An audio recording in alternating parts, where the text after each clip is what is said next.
Bucks star Damian Lillard is unfortunately out indefinitely after being diagnosed with a DVT, or a blood clot, in his leg. And in this video, we'll talk about what exactly that means and why it likely means his season is over. Welcome back, everybody. I'm Dr. Brian Sutterer, and the goal in this channel is to teach you more about the medical side of the sports world. So we just got the unfortunate news this evening that Damian Lillard has been diagnosed with a blood clot in his right calf. Now, specifically right leg. It's not like it's a clot in the muscle itself, but DVT, a deep vein thrombosis. He'll be started on blood thinners, and he's out indefinitely. Long story short here, typical duration of treatment for a DVT or a blood clot anywhere in the body is a minimum of 3 months of blood thinning medication. Typically medication that you can take by mouth. Sometimes there's injections, but oftentimes medication you take by mouth on a daily basis to help thin the blood and help resolve that clot. Because basketball is a contact sport and it's risky to get a bleed that can be traumatic and serious if you're on blood thinners, more than likely, as we've seen with previous stars, his season will be over because of that duration of being on blood thinners while playing a contact sport. Now let's go to our biodigital anatomy tool to understand just what a DVT is. So deep, meaning it's the veins deep in the body as opposed to superficial out near the surface. Vein, because it's in a vein. The veins are the blood vessels where blood is going from the body back up to the heart. And then thrombosis is the fancy medical term for a clot. So it's a blood clot that occurs in the deep, meaning deeper inside the tissue veins of the extremities. The most common place for these to occur is going to be the leg. This model is showing here where all those deep veins are running inside the limb. There's multiple of them. DVTs can occur in any of them, but due to reasons that we'll discuss here in a little bit, blood clots form. Because that blood clot is forming, it's almost like the pipe is clogged. And when the pipe is clogged, blood cannot return from the peripheral back up to the heart. And so you develop pain and swelling in the extremity. And that's the main sign to clue you in that you've got a concern for a DVT.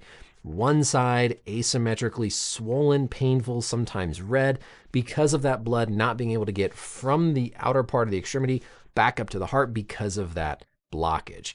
Basically, what happens is the blood is trying to travel back up, and due to various factors, the blood becomes stagnant. You develop this blood clot.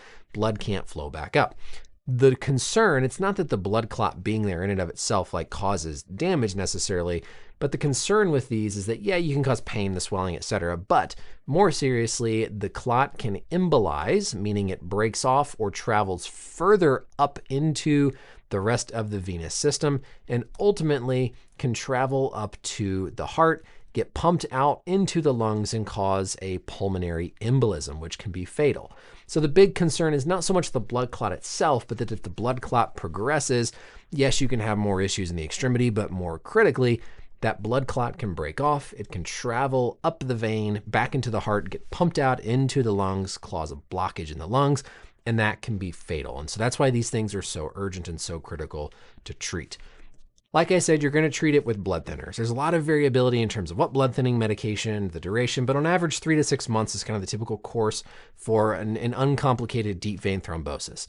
The difference between somebody like Victor Wembanyama is his was likely related to repetitive trauma in the blood vessel underneath his neck and the upper extremity from that repetitive movement. When we characterize a DVT, it's important to understand if it's a provoked or an unprovoked. There are certain things that can put you at risk of having a blood clot. That would be a provoked deep vein thrombosis, something like surgery, trauma, prolonged immobilization. We've all heard about being on a really long plane flight, not getting up. When you're immobilized, the blood is not being pumped back up to your heart with the muscles firing, and so the blood becomes stagnant. And that stasis feature with the blood can cause clotting to occur. So a provoked DVT is when the doctors can identify a clear reason for why the blood clot occurred. And generally this is better because it means there was a clearly identifiable thing, you correct the identifiable thing, and there shouldn't be any future risk of blood clots. The concern is if it is an unprovoked DVT, meaning they have no idea why it happened. There are certain genetic conditions, different disease processes that can make your blood more prone to clots. And if you have an unprovoked blood clot anywhere in your body, there's going to be more workup that's necessary to try to figure out something like factor V lining deficiency, these genetic conditions that can put you at higher risk of blood clots and subsequently might need longer treatment. I don't know what happened with Chris Bosh. We don't know the full story there, but there seemed to be some suggestion that maybe something was underall going in the background that required longer blood thinners potentially. And so that's really the biggest hope with Damian Lillard here is that number one, they got on top of it early enough that there's not going to be any clot that embolizes off to the heart lungs and causes a PE. And number two, you hope that it's provoked so that they can clearly identify the cause and not be concerned about it happening again. Because if you find something that's like a cause of an unprovoked or one of these underlying conditions, sometimes you have to be on longer term blood thinning medication. And if you're on longer term blood thinning medication, that further precludes returning to sport. So that's the part of this to be determined. Again, I'm not aware of any cases of athletes who have returned to basketball, football, contact sports while being on blood thinning medication, because again, if you hit your head, some sort of trauma, that makes you bleed more likely, and that increased bleeding can be serious and potentially fatal.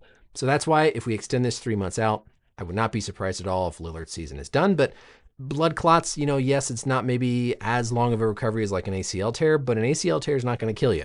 A blood clot very well could be fatal if it turns into an embolus or becomes more complicated. So I'm glad that they found it. Good prompt action here, it seems, by the Milwaukee medical staff to get this under control.